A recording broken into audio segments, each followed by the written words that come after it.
So hello everyone, Grosey here, welcome back. Today we've got another episode for the Unhuntables podcast series with Christopher.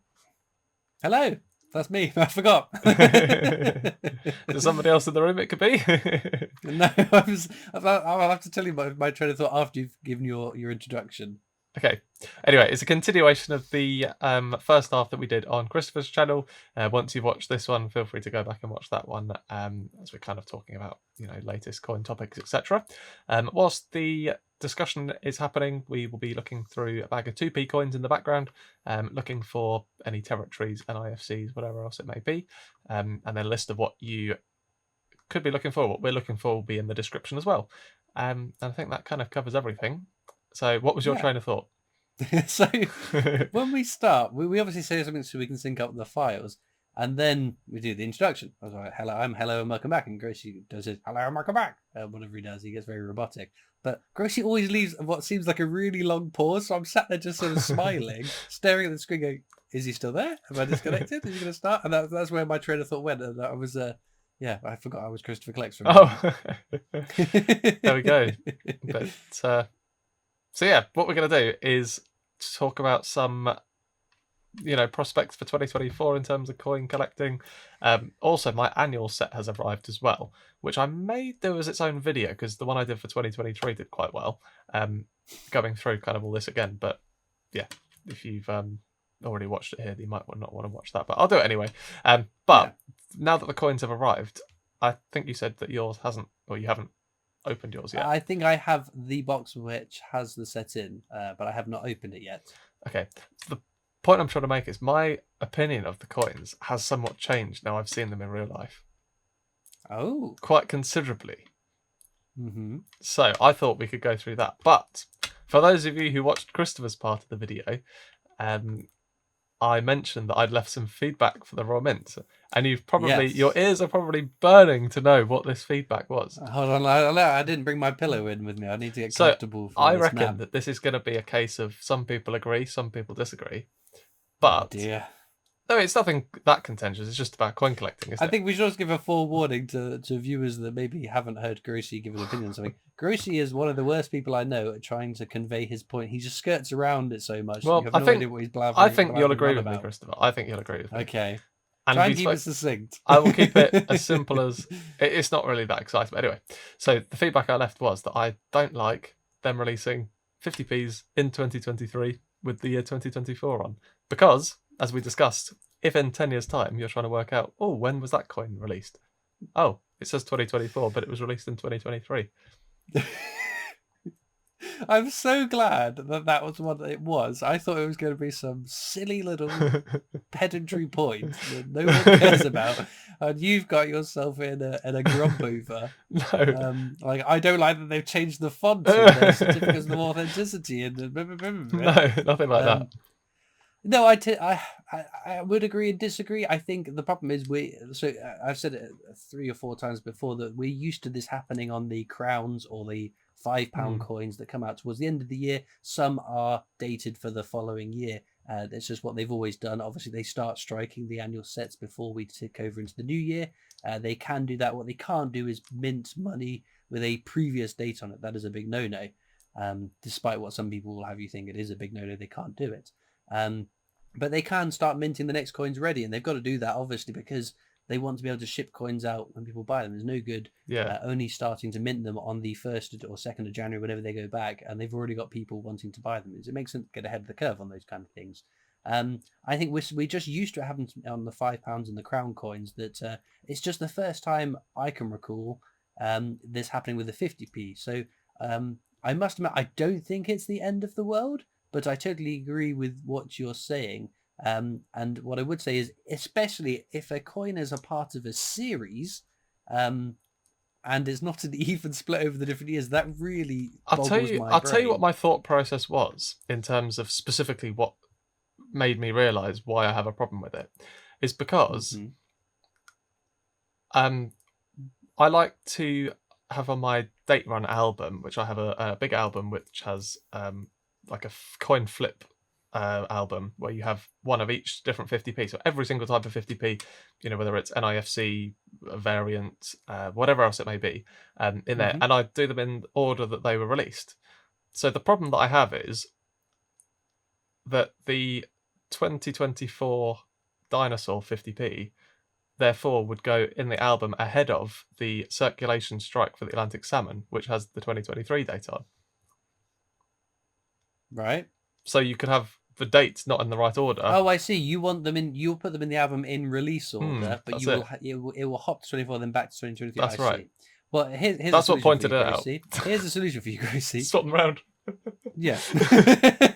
Yeah, but it's in release date, isn't it? It's release order date. So anyway, it's not that much of an important issue that's worth losing sleep over, obviously. But if you're gonna, be into coin collecting, you might as well formulate these little preferences. So there we go.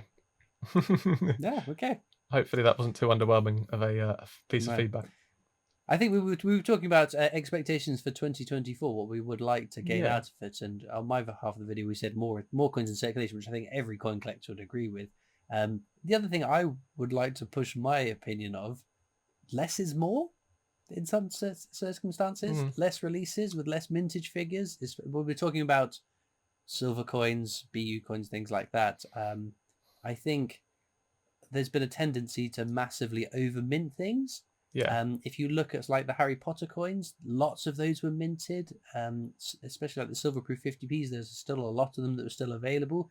Interestingly, though, the first two, which I can't remember what year they were minted in because my brain doesn't work, they stopped being available when we ticked over into the new year or shortly afterwards. So you can't buy from the Royal Mint the Harry Potter or the Hogwarts Express, I think was the second one out, from the Royal Mint anymore. Yeah. Which makes me wonder, because I was keeping tabs on this, there was around 200 Harry Potter silverproofs still left and more Hogwarts Expresses.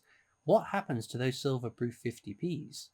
Are they just going to get melted down, and then in 8,000 years' time, when the sales figures get released, will we find out that the mintage figure of 25,000, actually there were actually only 25,000 minus the 200 which got melted down potentially? It seems strange that they would melt them down. Surely they could be sold on to, third-party coin resellers like Change Checker, Coin Club, whatever else it may be, the post office. Not sure, but I would imagine if they've been sat on the Royal Mint's website for 2 years and not sold, why would anyone else want to put them on their website? Yeah, which it then adds the added layer of complexity, a bit like when the Memorial coin range came out back in 2020. It was 2022, wasn't it? Yeah. Unbelievably. Okay, it's 2024, and that's totally thrown my concept of what year I'm in and when things happened. But so when the Memorial coins came out, lots of that range were an unlimited mintage up to demand, which meant going into it, we didn't know how many 50p's were going to be made or bought, purchased, put into people's collections. So there could be 100,000 of them, and they might be really, really common and be like Churchill crowns of the present day, or maybe not a lot of people will buy them and they'll end up being rare. So that was quite exciting, and I think this does, if they are discarding the ones that aren't sold in a certain window of opportunity, it makes me then wonder, could we end up with maybe the last Harry Potter? Because I think there's a bit of a downward projection on this. Lots of people buy the first one and it peters off by the fourth coin is probably the least sold of them. So could the fourth coin end up being really popular? Could it be really unpopular? Therefore, not many are minted. Lots get melted down, and in the future they'll be popular coins because less were made. Yeah, potentially. I don't really know how rare a coin has to be in terms of silver proof for it to actually be desirable. For example, with a 50p that circulates, if it's going to be around about 1 million, 2 million, that's the desirable. But I haven't really got my head around what is a desirable mintage figure for a silver-proof 50p or £2. It's tough because as well as that, and this is what I think is what I want, more coins going into circulation. If you look at some of the coins that have gone into circulation with very low mintages, the Kew Gardens is a perfect example of this. A coin that is the rarest one in circulation. The BU, the silver proof, the gold, all those other levels, they do so much better sales-wise because the one in circulation is rare. Yeah, even so I think they're almost missing a trick by not purposely putting something rare into circulation, because then they know they will sell the rest of their BU, their silvers, their golds, or whatever, because people will be chasing those coins. I haven't looked at the Kew Gardens like precious metal or BU mintage figures, but are they about the same as any other BU or silverproof, etc.? I would have to look them up. I don't know them off the top of my head, but they are definitely, the price is much higher for those than of other coins. That's interesting. So if Royal Mint, if you're listening, if you want to sell more coins, put some rare coins into circulation. If the Royal Mint watches my channel, yeah, you never know. You never know, Grosey. You never know. You never know. Exactly. You could be Anne Jessup's favourite coin tuber for all we know. What a privilege. Exactly. But are you going to tell us about what you thought about the 2024? Yes, I was going to tell us about, or tell you. You were going to tell us. And I'm going to tell myself what I think about. So my annual set I have in my hands here, as you can see on the camera. Now, I can't remember if I said this before we started recording or not, but I said that my opinion on a lot of these coins has changed quite a lot, having seen them in person, compared to what I thought when I just saw the sort of graphic of them, because it's not quite the same, is it? So when we looked at the graphic, you were quite positive about most of them. So I think I still am positive about most of them. Good. But how positive I am has sort of swung a little bit, I think. Oh. So, well, the first thing I would say is that the definitives looks really good, but there seems to be a lot of little, I don't know, minor nicks and dings on the fields of all the designs.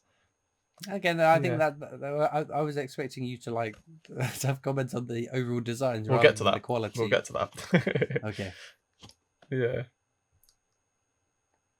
But anyway, so yeah, Buckingham Palace £5 coin in person. I think it is stunning. That was one I was sort of umming and ahhing about. I really do like it in person. I think it looks really nice. Especially because £5 coins, for most people, they go, it's a £5 coin. I think a nicely designed £5 coin almost stands out more than a nicely designed 50p because we're so used to It's being, the border. The border in person, it literally all the so minor clever, details. Yeah, it looks so 100% nice. Agree. And it just looks like a really smart. I mean, maybe it looks like a token. I don't know, but on the other hand, it just looks really nice. I agree. The Churchill coin, I feel like there's almost a lack of detail on his face. His face just looks a bit flat in the wrong light. That's some Botox then. Well, it literally just looks like a flat face with... Is it not just because you're used to seeing wrinkly old Winston Churchill? No, I don't know. But again, I think it looks pretty decent. The National Gallery, again, looks kind of the same as how I thought it did. That one hasn't changed too much. I think it's a decent design, a little bit off balance, maybe too much.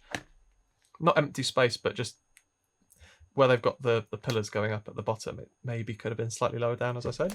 But the two that my opinion has really changed, the Team GB one is I'd go as far as to say all-time favourite 50p, having seen it in person. I'm so glad you said that. I was about to get very upset and cross with you because obviously with the Britannia Coin Company, we had lots of these sets come in and we'd go sorting through them and sorting out orders and quality control checking it. And my colleagues weren't as enthused as I was, maybe. And I was like, look at this Team GB one. It's such a beautiful design. I love the sort of mosaic design of it. You got the Olympian and the Paralympian, the little Eiffel Tower. It's the way it almost sparkles in the light, the actual design on the people. It sort of sparkles. No matter what angle you hold it at, there's always like a bit of depth to it. I think it's stunning. Yeah. I really do. And then the RNLI coin, whilst I still think it's a very good design, looks slightly underwhelming in person, in my opinion. It just lacks a bit of contrast, I think. Yeah, I like the little wavy rope line. Again, it's almost like a border that adds another dimension to the coin. Yeah, I really do. I like that one too. Not as much as the Team GB. I think that is an early favourite for coin of the year for me. Yeah, and me as well. As I said, potentially even favourite 50p of all time. Because I think my favourite 50p is the Isaac Newton. I don't think it's. It's very close to cool, but I think I like the Newton a bit more. I love about it. What was your? So before you say that, what was your favourite 50p then? I don't know. I think that I would probably have said my favourite 50p was Olympic wheelchair rugby. So it's kind of similar in the sense that it's because it's got that interesting background feel. Yeah, and I love the fact that there's no text on it at all.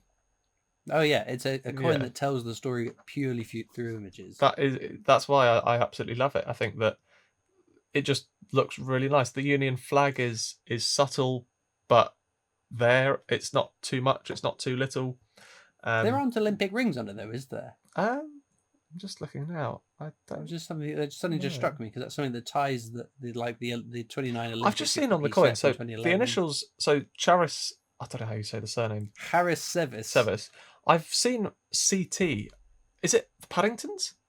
Where it says CT, the initial. I think that this was his first coin design for the UK. I'm sure I've seen CT on initials on coins before. That's interesting. I can't remember who did the Paddingtons off the top of my head. Yeah, maybe I'm thinking of ET. If that was the Bitrix Spotters, maybe. No, that was Emma Noble, wasn't it? Maybe Ian. I don't know, but yeah, I can't. Emma Noble. I can't get over how. I know the recent coin designers because I read about them, I write about them, Yeah. I talk about them. But after a year, they are straight out of the other ear. I reckon the RNLI coin will look stunning in proof, but for me, there's just a bit of a lack of contrast to it. In base metal BU. Okay. But that's just my opinion. I think the design is nice. It's just how it works on the coin. But yeah, I must admit as well, it's really nice to have an annual set of coins with real potential, some real standout, lovely coin designs. I think 2023 was a little bit disappointing with the commemoratives. Yeah, I think it was. Well, you know what I thought about the definitives. I did a video about it. Grosey hates them. Grosey hates those coins. Yeah. But no, I think that it's. I think it's really nice. Yeah. Do you think we're done then? I think we're done. That's gone very quickly, which is good because it means we had lots to talk about. So yeah, go and check out Christopher's part of the video, as I said. Hopefully we managed to find some cool 2Ps. So let's see what we managed to find. Okay, so there we have all the finds from today's bag. We've got 3 2017 shields, which are not particularly rare, but they are lower minted than all the others. We've got a couple of nice shiny ones that just look pretty cool, given that they are pretty old. And that one's from 1991. We've also got another one which is, I don't know, it just maintains a little bit of its shine that you might not expect, from 1979. And then the only territory was the Jersey 2P from 1990. So yeah, go and check out what Christopher found as well. Leave a like, comment, subscribe, all the good stuff, and I'll see you later. Bye bye.